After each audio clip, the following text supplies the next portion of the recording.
Chegar atrasado ao trabalho pode dar demissão por justa causa? Veja as regras para servidor público e funcionário CLT. Médicos do SAMU de Porto Alegre, Rio Grande do Sul, estão sendo investigados por descumprir carga horária e fraudar em escala de plantão, comprometendo o atendimento a pacientes de 269 municípios. Médicos do SAMU fazem escala própria e trabalham menos do que o acordado. Foto reprodução RBS TV. Chegar atrasado do trabalho sem justificativa pode gerar mais do que uma bronca do chefe. Em alguns casos, o trabalhador que descumprir a carga horária pode receber advertência, suspensão e até ser demitido por justa causa, alerta especialistas ouvido pelo G1. Segundo eles, dependendo do tipo de trabalho prestado e dos serviços afetados pela falha do funcionário, ele também pode receber penalidade do conselho de sua profissão e ser responsabilizado criminalmente. Neste domingo, dia 27, o Fantástico revelou um escândalo da central do SAMU em Porto Alegre, Rio Grande do Sul, ao flagrar médicos trabalhando bem menos do que deveria e comprometendo o atendimento ao paciente de 269 municípios. Assista ao vídeo abaixo. A Secretaria Estadual da Saúde, SIS, abriu uma sindicância para investigar a situação. A medida é necessária em casos da administração pública antes da publicação de possíveis punições aos envolvidos, explica Ana Karina Borin, da Comissão de Advocacia Trabalhista da OAB São Paulo. Precisa apurar internamente para ver se esses médicos não apresentaram atestado, por exemplo, se não é uma ausência injustificada. Se apurar na sindicância que não tem justificativa e entram as medidas punitivas. No caso da iniciativa privada de funcionários regidos pela consolidação das leis do trabalho CLT, as empresas não são obrigadas a abrir um processo administrativo disciplinar, mas também precisam provar as irregularidades cometidas pelos trabalhadores para aplicar a penalidade, afirma Alexandre Fragoso, especialista em direito do trabalho e sócio do escritório Brigante Advogados. Exclusivo, médicos que prestam atendimento do SAMU do Rio Grande do Sul não cumprem toda a carga horária e fraudam a escala de plantões. Como o servidor público pode ser penalizado? Os direitos e deveres dos funcionários públicos estão previstos nos estatutos de cada estado ou município, mas geralmente eles se baseiam na Lei de número 8.112, que define as regras para os servidores federais, explica Bruno Okajima, sócio do escritório Autuori Burman, Sociedade de Advogados. De acordo com o estatuto, ao servidor é proibido ausentar-se do serviço durante o expediente, sem prévia autorização do chefe de imediato. Caso isso ocorra, o funcionário poderá sofrer sanções. As penalidades disciplinares previstas na lei são advertência, suspensão, demissão, cassação de aposentadoria ou disponibilidade, destituição de cargo em comissão, destituição de função comissionada.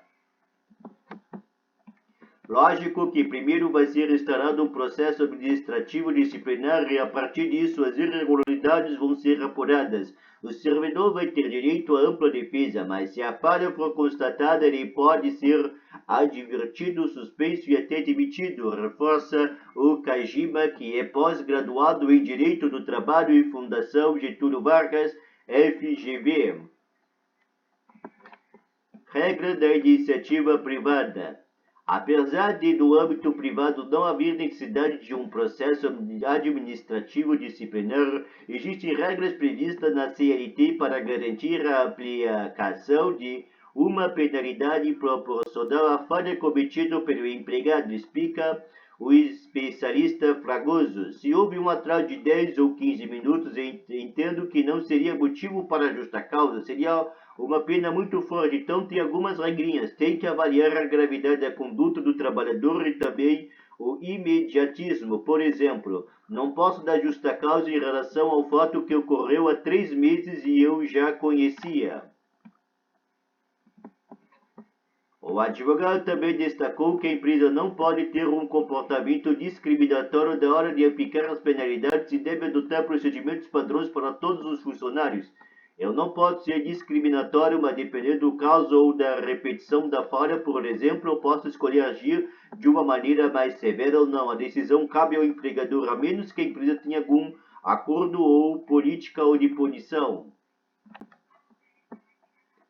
Segundo o especialista, não existe na CLT uma regra específica para a gradação de pena, ou seja, que o empregador só poderia demitir o funcionário depois de uma determinada quantidade de advertência ou suspensão, por exemplo.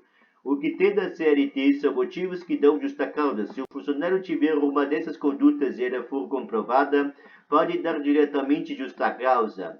Agora, em faltas tão graves, posso aplicar advertência e suspensão antes da justa causa. Mas, independentemente da sanção escolhida pelo empregador, seja advertência, desconto do salário ou demissão, qualquer cidadão tem direito indiscutível de acionar o judiciário, afirma Fregoso. Ele vai ter que avaliar se vale a pena discutir ou não. Se ele está convicto do direito dele, pode discutir. Se não estiver, existe o risco de perder. O empregador pode perder, inclusive, o ressarcimento dos danos que o empregado causou pelo processo.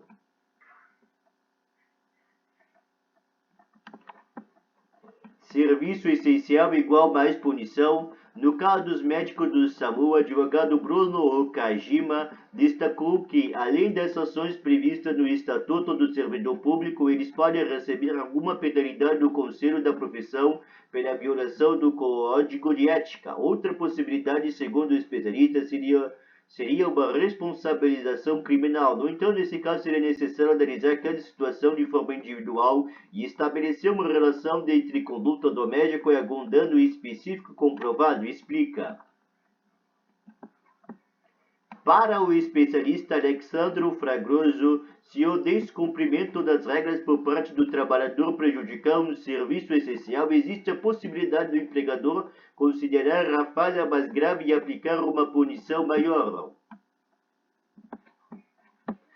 Se você está trabalhando com a vida das pessoas, o risco para o empregador é maior, então você tem que observar para essas profissões uma maior eficiência, maior moralidade é um fator decisivo para você tomar uma decisão de maior ou menor rigor, diz. Já para o advogado Ana Karina da UAB, o fato de o serviço ser essencial também destaca a necessidade de responsabilizar o próprio SAMU pelas falhas do atendimento e não somente aos funcionários. Quando se fala em serviço essencial, não trabalha só a equipe que está lá. Tem que ter algum plano caso alguém falte, tenha um imprevisto, a própria entidade tem que fiscalizar e ter um controle para que isso não aconteça, conclui.